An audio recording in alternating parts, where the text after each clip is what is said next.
ஓம் நற்பவி பிரபஞ்சத்திற்கு நன்றி, பிரபஞ்ச பேராற்றலுக்கு நன்றி. இந்த வருஷம் எல்லோருக்கும் ரொம்ப ஹாப்பியாக அமைய போவதற்காக நன்றி.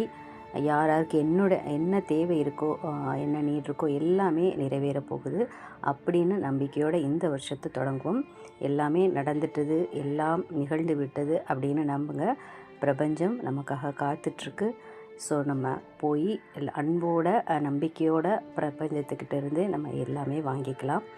ஸோ முதல்ல தேங்க்ஸ் சொல்லுங்கள். கடந்த வருஷம் உங்களுக்கு இறைவன் கொடுத்த, பிரபஞ்சம் கொடுத்த எல்லா விஷயங்களுக்காகவும் நன்றி சொல்லுங்கள்.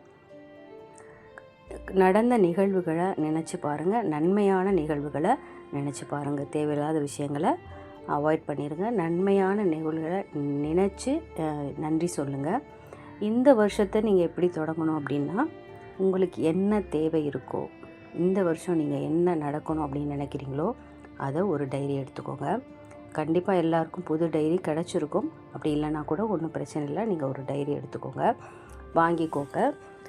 அதில் உங்களுக்கு என்ன இந்த வருஷம் நீங்கள் நினைக்கணும் அப்படின்னு ஷார்ட் டேர்ம் லாங் டேர்ம் ரெண்டாக பிரிச்சுக்கோங்க. ஷார்ட் டேர்ம்னால் இப்போ கொஞ்சம் ஒரு 3 மந்த்ஸ்க்குள்ளே நடக்கிற மாதிரி விஷயங்களை அதை முதல்ல நீங்கள் எழுதிக்கோங்க.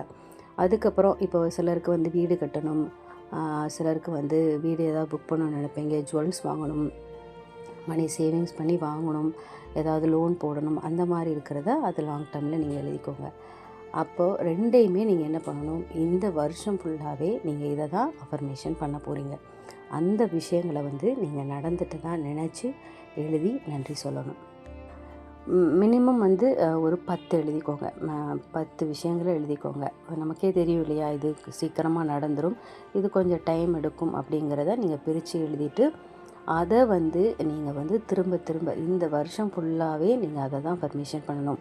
ஒரு விஷயத்தை நீங்கள் தொடர்ந்து கேட்க தான் பிரபஞ்சம் நமக்காக ஆனால் நம்பிக்கையோடு கேட்கணும். நடந்துருச்சு அப்படின்னு நம்பணும். நான் என்ன பண்ணுவேன் அப்படின்னா, டைரியில் அதை தான் நான் ரொம்ப நாளாக அதை ஃபாலோ பண்ணேன். டைரியில் எழுதி வச்சுப்பேன். அந்த ஒவ்வொரு விஷயமும் நடக்க டிக் பண்ணிகிட்டே வருவேன். நான் சின்ன விஷயத்தை கூட எழுதி வச்சுட்டு அதை திருப்பி நான் படிப்பேன். இப்போ ஃபார் எக்ஸாம்பிள், என் பையனுக்கு இப்போ எக்ஸாம் நடக்குது, டெஸ்ட்டில் நல்ல மார்க் வாங்கணும், அதே மாதிரி வீடு கட்டணும், வீடு நாங்கள் ஸ்டார்ட் பண்ணதாகட்டும், அது மாதிரி எல்லா விஷயங்களுமே நான் இப்போ ஒரு சிலர் நமக்கு பணம் கொடுக்க வேண்டிய விஷயம் இருக்கலாம், அல்லது நம்ம ஜுவல்ஸ் ஏதாவது பேங்க்கில் வச்சுட்டு திருப்ப வேண்டியது இருக்கலாம். அந்த மாதிரி நிறைய விஷயங்கள் இருக்கும். அதை எழுதி வச்சுட்டு அது ஒவ்வொன்றும் நடக்க டிக் பண்ணிக்கிட்டே நம்ம வரணும். திருப்பி அடுத்த வருஷம் நம்ம எதெல்லாம் நடக்கலையோ அதை திருப்பி நம்ம ஸ்டார்ட் பண்ணணும். அப்படி தான் நான் ஃபாலோ பண்ணுவேன். இது ரொம்ப நல்ல ரிசல்ட் கொடுக்கும். ஏன்னா இப்போ நம்ம சின்ன வயசுலேயே பார்த்தீங்க அப்படின்னா, நம்ம படிக்கிறத விட, வாய் விட்டு படிக்கிறத விட என்ன சொல்லுவாங்க, எழுதி பார்க்க சொல்லுவாங்க. நம்ம மேம் ஆகட்டும், வீட்டில் அம்மாவாகட்டும், ஸ்கூலில் டீச்சர் ஆகட்டும், என்ன சொல்லுவாங்க, எழுத வைப்பாங்க. ஒரு கொஷினை 2-3 தடவை எழுதினா தான் அதுக்கு நமக்கு மனப்பாடாகும். அதே போல் தான் இதுவும். திரும்பி எழுத கண்டிப்பாக நமக்கு நடக்கும். நீங்கள் முடிஞ்சால் பிரம்ம முகூர்த்தத்தில் பண்ணலாம். அப்படி இல்லை அப்படின்னா நீங்கள் நைட்டு தூங்குறதுக்கு முன்னாடி எழுதிக்கலாம். அப்படி இல்லை அப்படின்னா எழுதி வச்சுக்கோங்க டைரியில். அதை தினமும் நீங்கள் ரீட் பண்ணுங்கள். நைட்டு தூங்குறதுக்கு முன்னாடியும் சரி, காலையில் எழுந்திரிச்ச அப்புறமும் சொல்லி நீங்கள் ரீட் பண்ணுங்கள். அப்போ ஒவ்வொரு தடவை பண்ணும்போது நீங்கள் முன்னாடியே நடந்த விஷயங்களுக்கு நீங்கள் டிக் பண்ணியிருப்பீங்க. அதை சொல்லி கிராட்டிடியூட் பண்ணுங்கள். கிராட்டிடியூட் எவ்வளோக்கு எவ்வளோ நீங்கள் சொல்கிறீங்களோ அவ்வளோக்கு அவ்வளோ பிரபஞ்சம் ரொம்ப ஹாப்பியாகும், நம்மளோட மனசும் ரொம்ப ஹாப்பியாகும். ஏன்னா நடந்த விஷயங்களை நம்ம நினச்சி பார்த்து சந்தோஷப்படும் போது நம்ம அறியாமல் நமக்கு ஒரு கான்ஃபிடென்ஸ் வரும். நமக்கு அப்போ இன்னும் நம்ம நினைக்கிற விஷயங்களும் நமக்கு நடக்கும் அப்படிங்கிற நம்பிக்கை வரும். இன்னொன்று மெயின் விஷயம் என்ன அப்படின்னா, எழுதிட்டு நம்ம அப்படியே விட்டுறக்கூடாது. நம்ம அதற்கான முயற்சிகளையும் எடுக்கும்போது பிரபஞ்சம் நமக்கு வாய்ப்புகளை கொடுக்கும். நமக்கு தேவையான மனுஷங்களையோ இல்லை தேவையான உதவிகளையோ அதை நமக்கு கொண்டு வரும். ஆனால் நம்ம எழுதிட்டோம், அஃபர்மேஷன் பண்ணுறோம், மேனிஃபெஸ்டேஷன் பண்ணுறோம் அப்படின்ட்டு சும்மா உட்காரக்கூடாது. இப்போ நான் ஒரு யூடியூப் சேனல் பண்ணியிருக்கேன்னா, யூடியூப்லேருந்து எனக்கு எல்லாமே கிடைக்கும் அப்படின்ட்டு நான் சும்மா உட்காந்துருக்கக்கூடாது. நான் டெய்லி வீடியோ போடணும், அதுக்கு ஹார்ட் ஒர்க் பண்ணணும், அதற்குரிய வேலைகளை செய்யணும். அப்போ தான் எனக்கு சக்ஸஸ் கிடைக்கும். ஸோ கண்டிப்பாக நம்ம என்ன முயற்சி எடுத்தாலும் சரி, என்ன அஃபர்மேஷன் பண்ணாலும் சரி, அதற்குரிய ஆக்ஷனையும் நம்ம பண்ணணும். அப்போ தான் நமக்கு அதற்கான முடிவு சக்ஸஸ் கிடைக்கும். அதை என்ன பண்ணணும், நம்பிக்கையாக நடந்துருச்சுன்னு நம்பணும். ஸோ இந்த வருஷம் கண்டிப்பாக நான் சொன்ன இந்த விஷயத்த நீங்கள் மறக்காமல் பண்ணுங்கள். எழுதுங்க, டைரியில் கண்டிப்பாக எழுதிட்டு தினமும் ரீட் பண்ணுங்கள். அப்படி இல்லைன்னா தினமும் அந்த விஷயங்களை நீங்கள் எழுதி எழுதி எழுதி எழுதி எழுதி அஃபர்மேஷன் பண்ணுங்கள். நடந்துட்டு தான் நினச்சி நன்றி சொல்லுங்கள்.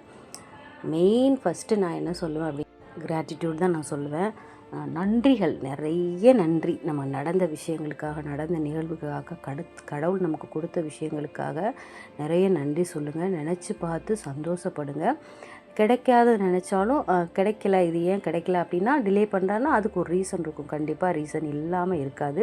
அப்புறமா நம்மளே கொஞ்ச நாள் கழித்து யோசிச்சு பார்ப்போம், ஐயோ இது நடக்காமல் இருந்திருந்தால் நல்லா இருந்திருக்கும் அப்படின்ட்டு நம்மளே யோசிப்போம். ஸோ பிரபஞ்சம் கொடுக்கறதுக்கு தயாராக இருக்குது. நீங்கள் பெற்றுக்கொள்ள தயாராக இருங்க. பிரபஞ்சத்துக்கிட்ட எல்லாமே இருக்குது. நம்ம இப்போ ஒரு சூப்பர் மார்க்கெட்டுக்குள்ளே போகிறோம்னு வச்சுக்கோங்க. சூப்பர் மார்க்கெட்டில் என்ன இல்லை, எல்லாமே இருக்கும், A to Z. இப்போ நீங்கள் போய் ஒரு பிளானே இல்லாமல் போய் பார்க்குற பொருளெல்லாம் என்ன வாங்கணும்னு தெரியாது, என்ன வாங்கணும்னு நமக்கு தெரியாது. நீங்கள் ஒரு ரேண்டமாக போய் அதை இதை வாங்கும்போது எப்படி இருக்கும் உங்களுக்கு? தேவையில்லாமல் பைசா செலவாகும், என்னத்தையாவது வாங்கிட்டு வருவீங்க. இதே நீங்கள் ஒரு பிளானோட நம்ம என்ன பண்ணுவோம், வீட்டிலேருந்தே லிஸ்ட்டு போட்டு இதெல்லாம் தீர்ந்து போச்சு, இதெல்லாம் நமக்கு வேணும் அப்படின்னு எழுதிட்டு போய் வாங்குவோம். ஸோ அப்படி வாங்குறதுக்கும் நீங்கள் ரேண்டமாக போய் வாங்குறதுக்கும் டிஃப்ரென்ஸ் இருக்குது இல்லையா? ஸோ அது மாதிரி தான் நம்ம இந்த வருஷத்தை எப்படி தொடங்க போகிறோம். நம்ம இந்த வருஷத்தை பாசிட்டிவாக நம்ம கொண்டு போக போகிறோம். பாசிட்டிவாக பிளான் பண்ணியிருக்கோம். அதையே நீங்கள் ஃபாலோ பண்ணுங்கள். எந்த நெகட்டிவ் வேர்ட்ஸும் அஃபர்மேஷன் எழுதும்போது நீங்கள் யூஸ் பண்ணாதீங்க. இது நடந்துருச்சு, கெட்ட, நல்லது, இல்லை, அப்புறம் தீயவை, அப்புறம் பிரச்சனை, ப்ராப்ளம், நோ, அந்த மாதிரி வேர்ட்ஸ் எல்லாம் மேக்ஸிமம் யூஸ் பண்ணாதீங்க. முடிஞ்ச வரைக்கும் குட் லக், சந்தோஷம், நன்மை உண்டாகட்டும், இந்த மாதிரி பாசிட்டிவ் வேர்ட்ஸை யூஸ் பண்ணுங்கள். பிரபஞ்சம் உதவி செய்யும். நமக்கு என்ன வேணுங்கிறத நாம் தான் டிசைட் பண்ணுறோம். நம்ம பர்ச்சேஸ் பண்ணுறது, நம்ம வாங்கிறது, நம்ம கேட்குறது எல்லாமே நம்ம கையில் தான் இருக்குது. நமக்கு தேவையானதை நம்ம தான் வாங்க போகிறோம். அதை பிரபஞ்சத்திட்ட நம்பிக்கையோடு கேட்க போகிறோம், நம்பிக்கையோடு பெற்றுக்கொள்ள போகிறோம். இந்த வருஷத்தில் எனக்கு எல்லாமே நடந்துட்டுது. நான் கேட்ட எல்லாமே எனக்கு கிடச்சிருச்சு. என்னோடய தேவைகள் ஒவ்வொன்றாக நிறைவேறிடுச்சு. அதுக்காக பிரபஞ்சத்துக்கு நன்றி. இதுவரைக்கும் கொடுத்த பிரபஞ்சத்துக்கு, எனக்கு எல்லா நல்ல நிகழ்வையும் ஏற்படுத்தி தந்த பிரபஞ்ச சக்திக்கு நன்றி. இனிமேல் இந்த வருடம் நான் சந்திக்க போகும் ஒவ்வொரு வாய்ப்புகளுக்கும் நன்றி. எனக்கு கிடைத்த வாய்ப்புகளுக்கு நன்றி. நான் சந்திக்க போகும் நல்ல மனிதர்களுக்கு நன்றி அப்படின்னு சொல்லி இந்த ஆண்டை மகிழ்ச்சியோடு தொடங்குங்க. ஸோ இந்த ஆண்டை மகிழ்ச்சியாக ஹாப்பி தொடங்குங்க. அனைவருக்கும் happy new year. Happy new year. ஓம் நர்பவி. Good luck to all.